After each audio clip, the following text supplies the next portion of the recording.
This episode of Stick Like Glue Radio is brought to you by Jim Palmer's Create Your Dream Business Now Academy, a one-of-a-kind live event where Jim will personally teach you how to market and grow a more profitable business faster, even in a crappy economy. During this event, Jim will reveal how to create a $1 million platform on a shoestring budget. You'll learn how to generate a ton of content with ease, how to attract a steady stream of new customers, and you'll also network with other successful marketers and entrepreneurs. This not-to-be-missed event is September 4th through the 6th in Philadelphia and will quite literally transform your business. Do not miss it. Get all the details and register today at www.dreambizacademy.com. That's www.dreambizacademy.com. Hi, I'm Bob Berg, co-author of The Go-Giver and author of Adversaries into Allies, and you're listening to Stick Like Glue Radio. Welcome to Stick Like Glue Radio, the only podcast dedicated to helping you create an everlasting bond with your customers so they stay longer, spend more, and refer more. Marketing and business building expert Jim Palmer, known internationally as the Newsletter Guru, is a serial entrepreneur, author, speaker, and coach to other entrepreneurs. Jim is the host of Newsletter Guru TV, a weekly web TV show featuring Jim's unique brand of smart marketing and business building advice. Check it out today at www.newsletterguru.tv. Please welcome your host of Stick Like Glue Radio, Jim Palmer. Well, hello there, everybody. Welcome to Stick Like Glue Radio. This is the only podcast dedicated to helping you create an everlasting bond with your customers so they stay longer, spend more, and refer more, and those are all great things in your business. I am your host, Jim Palmer, your dream business coach, and I'm committed to helping you build a more profitable business faster. That's what it's all about. I'm very excited about this week's show because my special guest is someone who I greatly admire, Phillip Hatfield, and let me tell you a little bit about Phillip. He's an amputee from a devastating accident in 2008 where he was actually expected not to live. In fact, he almost died, I think, 7 times in 10 days, which is just incredibly frightening. But Phillip not only survived that, he has thrived. His life is in kind of high gear. You know, being blessed to be alive drives his passion to share lessons learned from life and business. We actually, have a really kind of a bond that way, in fact, how we kind of approach life and business and all that. And working with his dad, digging ditches in the early days and in his building business to turning around a major 4-star hotel after a devastating fire, Phillip has learned how to succeed against all odds. And we all feel like we face a lot of odds, especially in these last few years. I'm really excited to talk to Phillip and get his perspective. And, working with great companies like Regency Hotel, Flooring America, and Oak Creek Homes and Zig Ziglar have really made him an expert. And Phillip's expertise is realizing that people are truly the greatest asset and resource for any business or organization. And he's kind of known as the turnaround guy, which I think is kind of cool, helping people and businesses create a new plan to turn their lives and businesses around 180 degrees. He's also the author of a really great book, Carried by Angels. So we got a lot to talk about. I'm really excited. Phillip, hey, man, thanks for being my special guest on this episode of Stick Like Glue Radio. Absolutely. Thank you for having me, Jim. I appreciate it. It's no secret now that they've heard you that you're definitely from the South. I think Texas. Is that right? You mean I have an accent, or does that mean you do not have an accent? That's Absolutely. right. Yes, I'm a Texan. Oh boy, that's great. We've been Facebook friends and kind of hanging out on social media for a few years now, and it's just a real pleasure to finally connect with you live. Can you tell us a little bit more? I kind of shared a little bit about your backstory, but what I find is that the backstory is where not only the magic is, but it's really what shapes people's lives. People are familiar with my backstory, and that's kind of how I've started my business and how I base my life and what I do. So give us a little bit more about Phillip. Fill us in a little bit more on the accident and how it helped shape you as both a man and a businessman. Oh, absolutely, and thank you. Hey, and thank you so much for having me, Jim. But I tell you what, when you talk about backstory, as we all know, it goes back to the very beginning with all of us in all of our lives. I go back to junior high. I just wasn't really I wasn't even putting forth the effort that you need as a junior high student. And heck, I got to high school, and I was kind of messed up there, Jim. I thought high school was about baseball, football, and girls. I didn't realize that there were classes we had to attend. Hey, speaking of that, do you know, my junior and senior year in high school, my history teacher was the football coach, and he did nothing but talk football with the football players in the class, which I really enjoyed because I didn't have to do anything. But now later in life, when people talk about certain history or where certain countries are, I'm like, I don't have a clue. So it's funny how that wakes you up. Oh, yeah.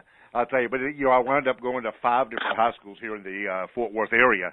And so I got kicked out of a couple of them. Plus, we moved a lot. My dad was a builder, so we moved a bit.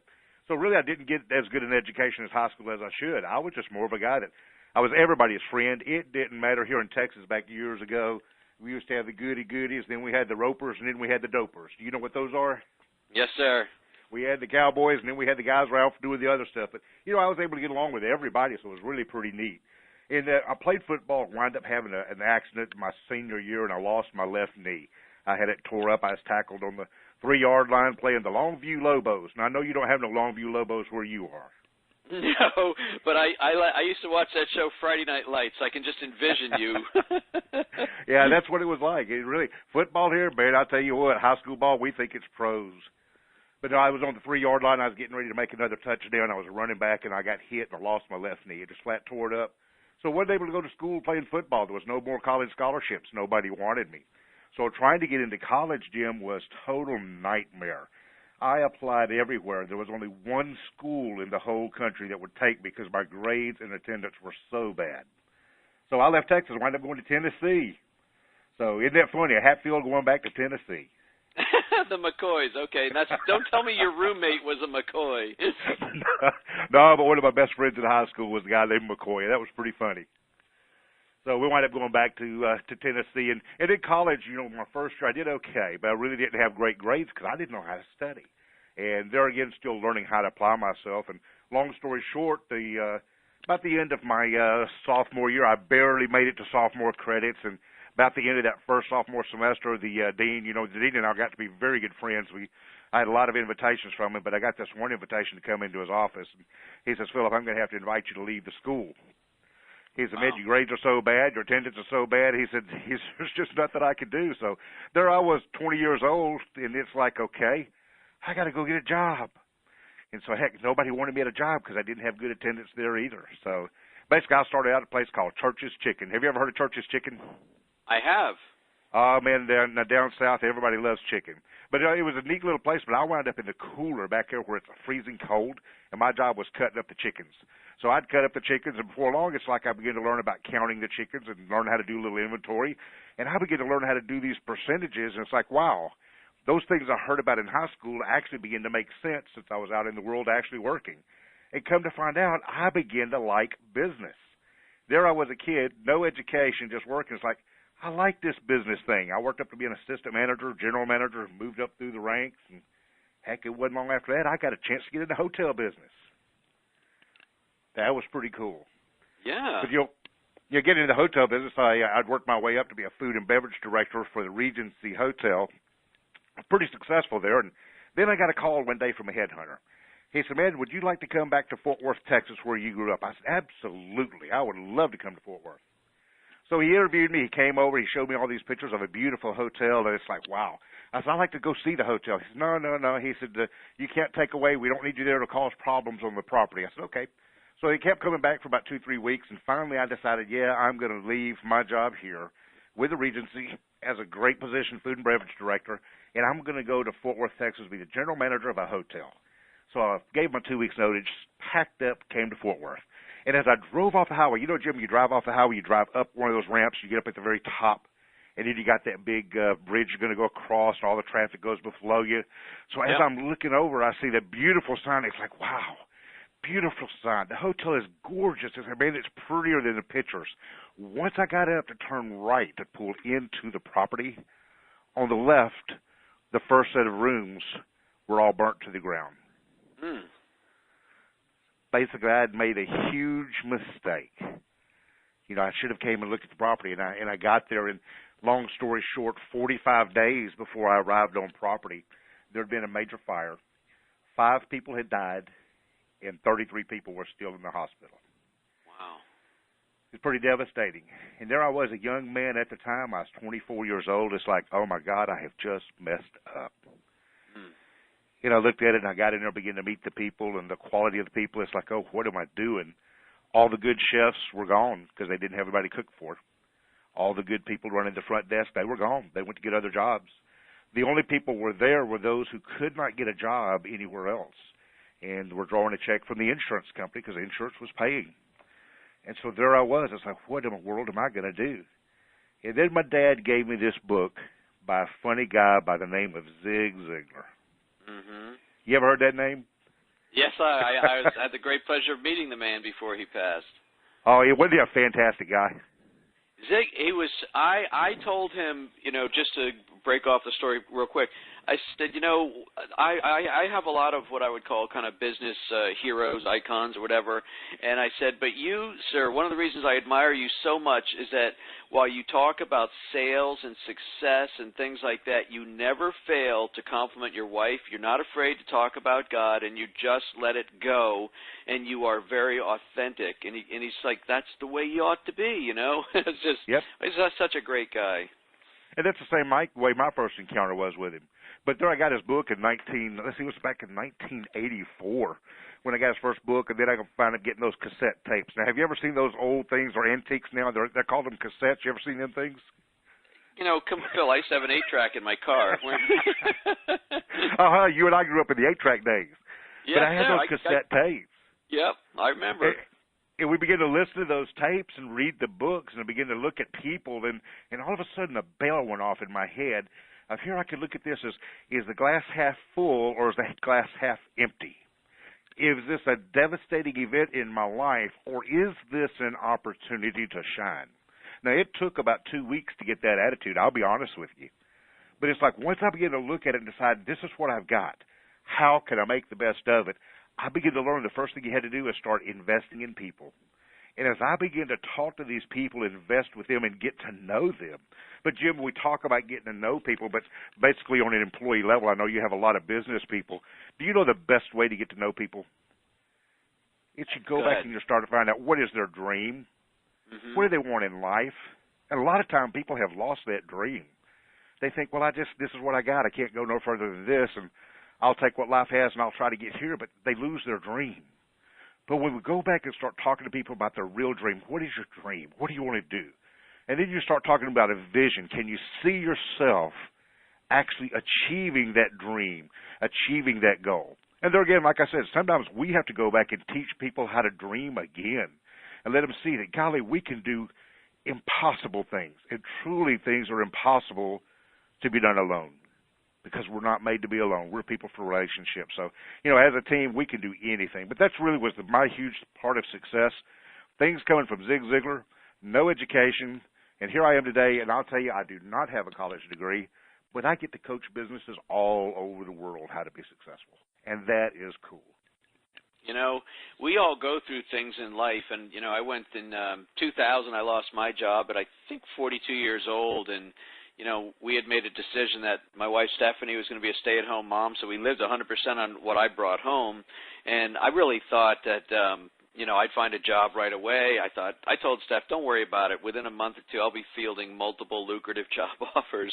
And that turned into a year and a half of really devastating unemployment, and I've got cancer the next summer while I was unemployed, and it was really a dark period of my life. I call it my season of crises, but it was that season of crises that kind of molded me who I am today. It gave me the courage to start my own business, to get control of my life, and it's really how I learned so much from going through that and kind of getting your mettle tested.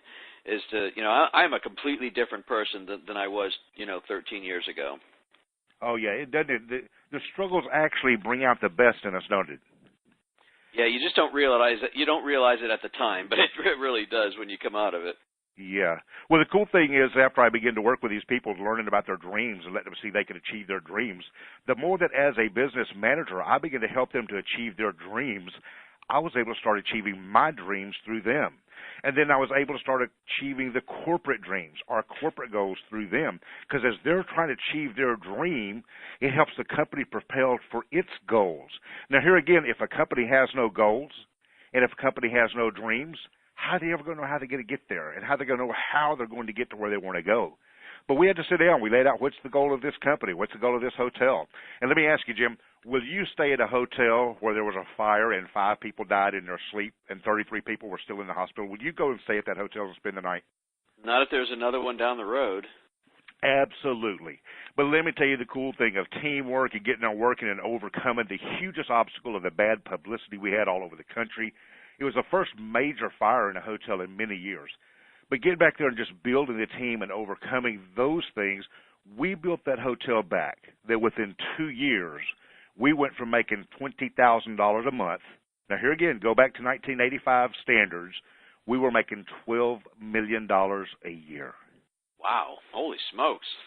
So bring that to today. What would that be today? Would that be $36 million? I have no idea how that would work out, but $36 million a year, today's dollars, all in a matter of a couple of years, from a bunch of misfit people. Hey, Philip, we could probably go for hours, but I do have a limited time here. And I'm just really enjoying this conversation. I want to ask you about your book, Carried by Angels. When did you write that? Is that about this whole experience, or tell me about that? Well, in all honesty, Zig always told me to write a book. And all these years, nobody wants to read my book. After I had my devastating accident back in 2008, I was in the offices over here at Ziegler. We have a Monday morning meeting every Monday at 8:30. And Zig was here that morning, and he looked at me. He said, "Now, when you going to write that book?" I said, "Zig, you're talking to the wrong guy. You know I can't spell." He says, "I didn't ask if you could spell. I said, when you going to write the book?" And so it's kind of like, wow, I didn't think about it. So I go home, talk to my wife, and sit down, and then 2 days later started writing the book. The book is called Carried by Angels, and to be honest, Jim, it's about my life, transition in my life. Long story short, listening to Zig throughout the years, starting in the 80s and then meeting him in 93. In 1998, I surrendered my heart to Christ, and my life totally changed again. It was another total transformation. So the book is about, there are many times that I know God put angels in my path before to lead me to him, and then afterwards. There are some situations where God sent angels in my life afterwards. But it's like I didn't realize it then, but I began to see later how God put people in my life. So that's the story. That's really amazing. How did you get involved with Zig Ziglar, working at the company? Well, I met Zig in 1993 here. Matter of fact, I was living back in Shreveport again. I'd accomplished here, and I was then back in Shreveport doing more work again. And I came back over to Dallas for a huge convention, and I was going to get the privilege to have a dinner with the speaker. Come to find out, the speaker that night was Zig Ziglar. That was 1993. And that's when I first met Zig. And there again, 5 years after that's whenever I finally accepted Christ. But we began to build a relationship. And as I needed stuff as a business person out there, it's kind of like I needed that encouragement. Zig was like my church, more or less. It's like I would go to him to get my encouragement. I would follow him. I would find, where's this guy speaking? I need to go just sit in the audience for a while. I need to get more stuff. And so long story short, that's the way that happened. And then in 2000, I moved back over here to Dallas. And when I moved to Dallas, I was walking through the halls of a church, and as I go walking down the halls, having no idea where Zig went, there was this voice come behind me and says, "Young man, what are you doing here?" And I turned around, and Zig was following me down the hall. He said, "Well, I teach the Sunday school class right over there." So then I wound up going into his Sunday school class, and the relationship began to grow and evolve. And I actually began to be a backup Sunday school teacher for him occasionally in that class, which was a huge class. Class would be anywhere from 300 to 700 people on a weekly basis. So our Sunday school class was bigger than most people's churches. Yes. Jeez. That is so exciting about, God is always moving the deck chairs around, so to speak. Oh, yes.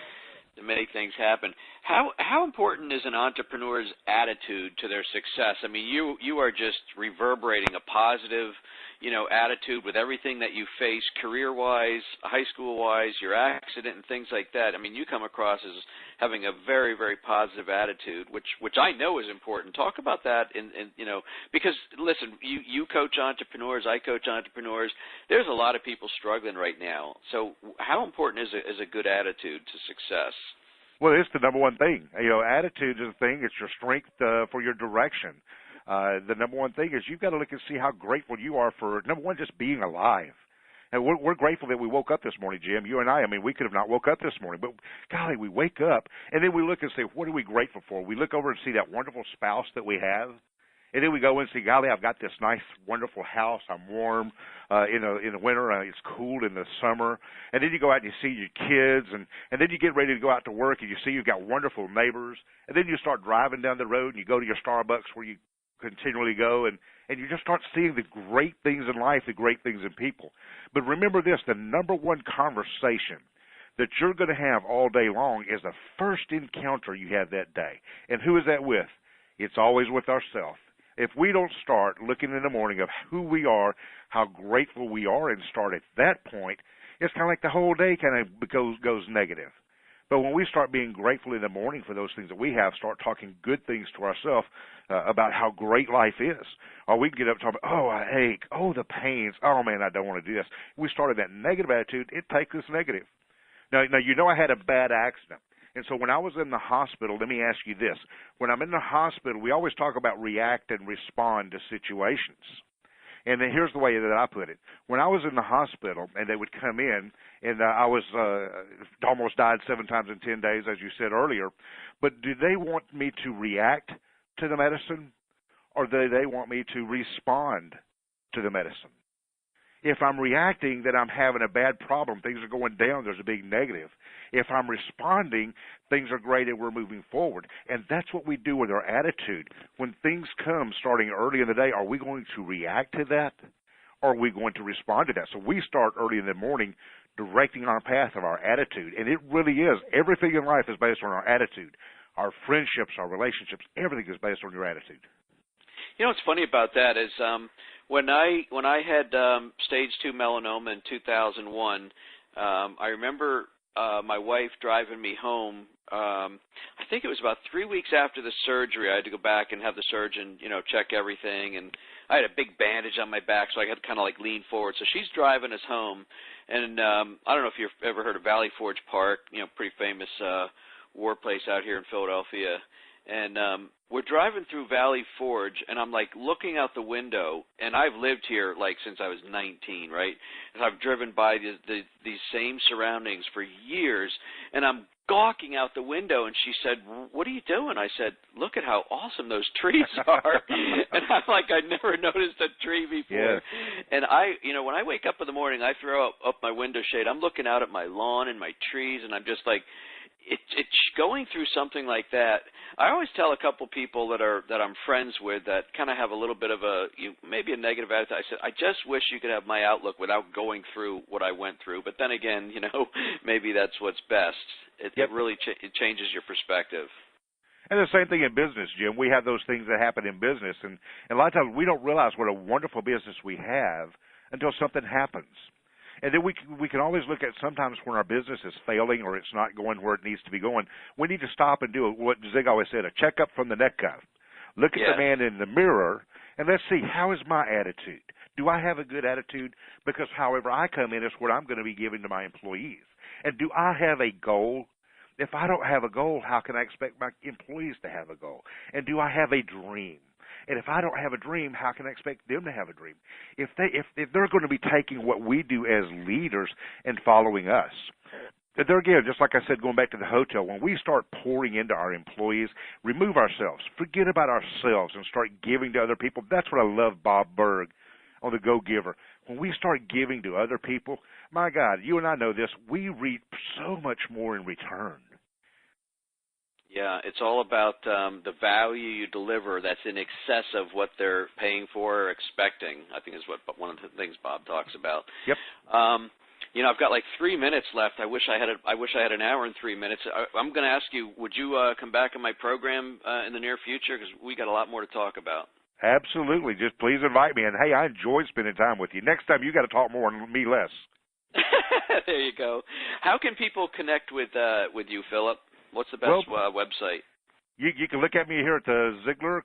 Look up the Ziegler.com. I'm listed as a speaker there on Ziegler. My office is here in the Ziegler offices, or at PhillipHatfield.com.